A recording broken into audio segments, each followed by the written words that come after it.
Bonjour. Certains platistes ont réfléchi aux conséquences de leurs allégations et en ont conclu que le Soleil devait nécessairement tourner à une altitude fixe au-dessus de la Terre. C'est vrai que c'est logique, et on ne pourra pas leur enlever ça, sinon leur modèle se casse la gueule. Très peu de platistes osent donner des chiffres, on ne sait jamais, sauf la Flat Earth Society qui a évalué l'altitude du Soleil à en gros 4800 km grâce à la fameuse méthode du doigt mouillé corrélée avec la vitesse du vent dans les barreaux de chaise.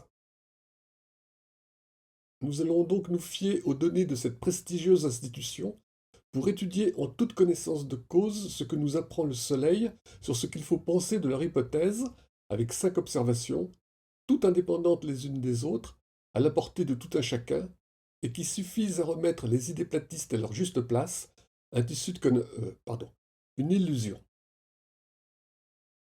Du haut de ces 4800 km, le Soleil éclaire généralement le haut des nuages, et leur dessous est plus sombre, moins blanc, ou plus gris si l'on veut.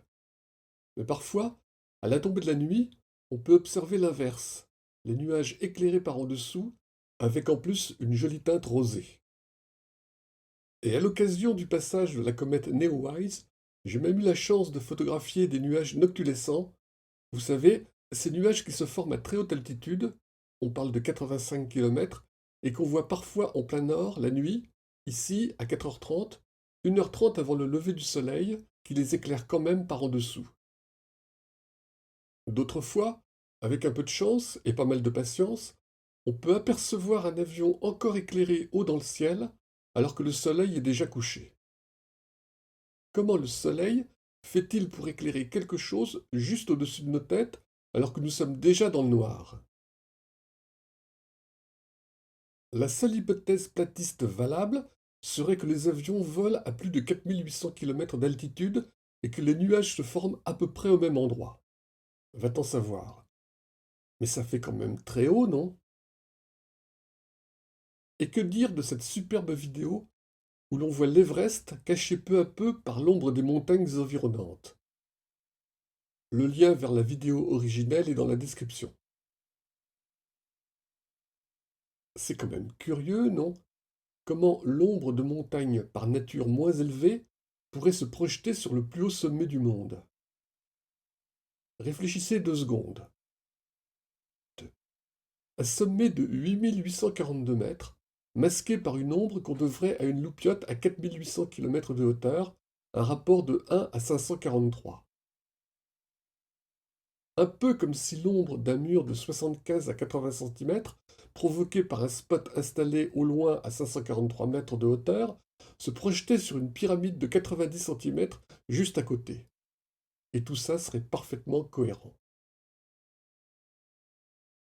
Le 21 décembre, parfois le 22, au solstice d'hiver au nord de l'équateur, le Soleil est à la verticale du tropique du Capricorne, à 23,5 degrés de latitude sud. Ce jour-là, au Québec, par 48,5 degrés de latitude nord, le Soleil culmine à un angle d'élévation de 18 degrés à midi heure solaire, en gros à 16h40 temps universel. À la même heure, en Patagonie, par 48,5 degrés de latitude sud, son angle d'élévation est de 65 degrés. Mince, ça ne colle pas. Sur une Terre plate, il y aurait au moins 2 soleils, le premier à en gros 2500 km d'altitude, 2300 km plus bas qu'annoncé par la Flat Earth Society, et le second à environ 5900 km, 1100 km plus haut. Bizarre. Toujours le 21 décembre, à 7h42 temps universel, le jour et la nuit dessinent ce motif sur une Terre plate. L'ironie est que cette carte, qui sert de référence à la plupart des platistes, est en réalité la projection d'un globe sur une surface plane, et elle a la propriété de respecter les distances le long des méridiens, ce qui permet d'évaluer à 10 000 km la distance du pôle Nord à l'équateur. À 7h42 temps universel donc, le Soleil se lève à Paris à une distance d'en gros 11 740 km. À midi, le Soleil est au sud, à environ 8066 km de Paris, et il se couchera le soir, à 15h57, à la même distance qu'à son lever, 11 740 km. Une des hypothèses platistes pour expliquer le coucher du Soleil est que, par un effet de perspective, il se rapproche de l'horizon en rapetissant jusqu'à devenir plus petit qu'un point. Voyons ce que ça donne avec les distances mesurées. Le croiriez-vous, mais à l'échelle de ce dessin, le Soleil est minuscule. Son diamètre angulaire est plus ou moins un demi-degré, et voilà à quoi ça ressemble lorsqu'il est au plus haut, le 21 décembre à midi à Paris. Et lorsqu'il se lève et qu'il se couche, toujours à Paris, un petit calcul pas si compliqué que ça donne un diamètre angulaire de 0,37 degrés, soit un quart de moins qu'à son zénith.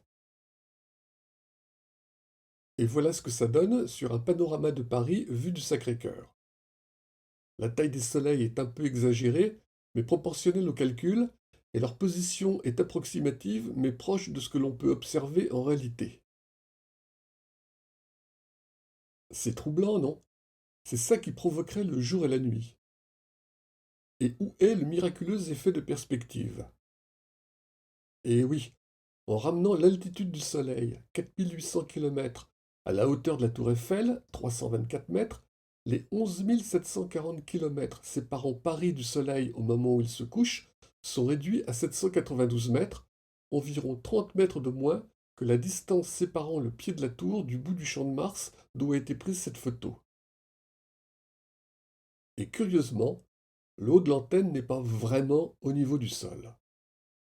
Encore un mystère.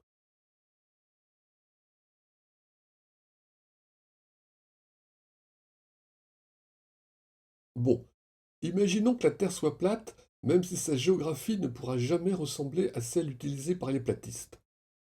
Ça ne change rien à l'hypothèse de l'altitude constante du Soleil, sinon leur modèle ne fonctionne pas.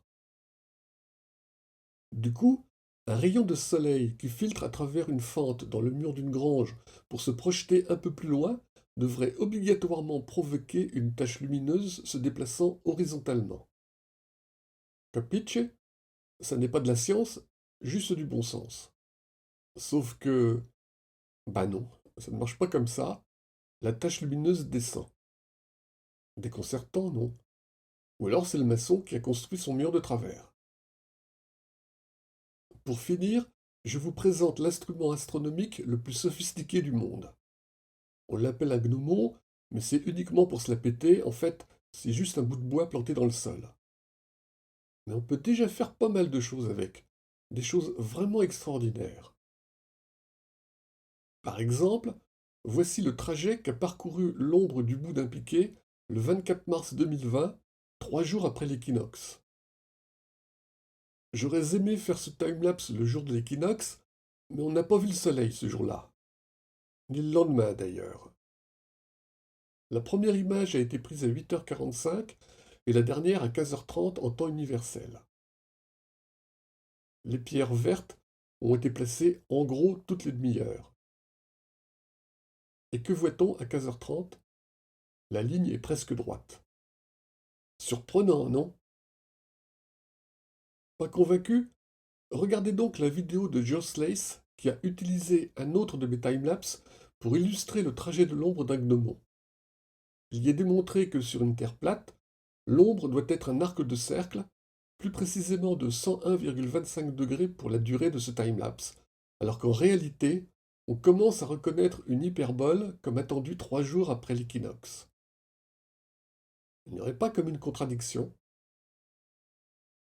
À moins, amis platistes, que vous soyez capable de donner une explication unique à tous ces faits. Attention, pas 5 explications différentes et plus ou moins bricolées selon vos habitudes, non. Un modèle unique qui fonctionnerait parfaitement pour toutes les observations. Sans cela, comment voulez-vous qu'on vous prenne au sérieux? Merci de votre attention.